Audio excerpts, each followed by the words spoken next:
front of me is Doogee S70, and let me show you how to perform a soft reset of this device. So if your Doogee is stuck for some reason, just tap on power button and hold it. Just keep holding.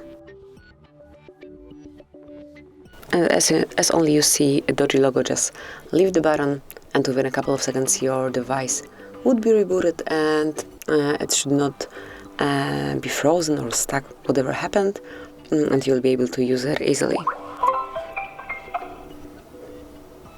And that's it. As you can see, now you can smoothly use it. So that will be all. This is how you can perform a soft reset of this device. Thank you for watching. Please subscribe our channel and leave the thumbs up.